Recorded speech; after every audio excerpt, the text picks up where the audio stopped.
क्या super El Niño सच में आने वाला है? और अगर आया तो क्या भारत की गर्मी और भी खतरनाक हो जाएगी? यही सवाल अब मौसम वैज्ञानिकों के बीच चर्चा में है, क्योंकि भारत पहले से ही भीषण गर्मी से जूझ रहा है। अप्रैल में ही मई जून जैसी तपिश महसूस हो रही है और कई जगह तापमान 43 से 47 डिग्री सेल्सियस तक पहुंच गया है। हालात ऐसे हैं कि दुनिया के 100 सबसे गर्म शहरों में से करीब 95 शहर भारत में बताए जा रहे हैं। आईएमडी के अनुसार देश का बड़ा हिस्सा इस समय लू की चपेट में है, जिससे लोगों का बाहर निकलना मुश्किल हो गया है। अब सवाल ये है कि इतनी असामान्य गर्मी के पीछे असली कारण क्या है? क्या सिर्फ मौसम का बदलाव है या इसमें बड़ा जलवायु परिवर्तन भी जिम्मेदार है? वैज्ञानिक बताते हैं कि समुद्र की सतह का बढ़ता तापमान, हवा के दबाव में बदलाव और ग्रीन हाउस गैसों की बढ़ोतरी इसकी बड़ी वजह हो सकती है। चलिए अब ये समझते हैं कि आखिर ये सुपर एल्निनो क्या है।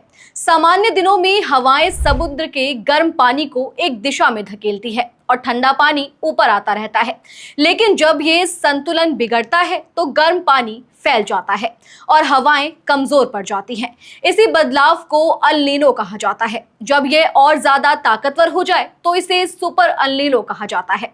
अब बड़ा सवाल ये है कि इसका भारत पर क्या असर पड़ सकता है।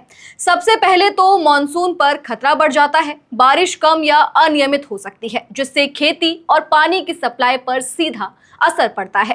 पहले से ही गर्मी झेल रहे उत्तर और पूर्वी भारत में हालात और ज्यादा खराब हो सकते हैं। इसके अलावा तापमान भी सामान्य से ज्यादा रहने की संभावना होती है, जिससे लू, हीट वेव और तेज हो सकती है। कुछ इलाकों में सूखा पड़ सकता है तो दुनिया के दूसरे हिस्सों में भारी बारिश और बाढ़ देखने को मिल सकती है। वैज्ञानिकों का यह भी कहना है कि जलवायु परिवर्तन के कारण इसके असर और ज्यादा खतरनाक हो सकते हैं। गर्म समुद्र और गर्म वातावरण मिलकर मौसम को और अस्थिर बना देते हैं, इसीलिए अभी से सावधानी जरूरी है।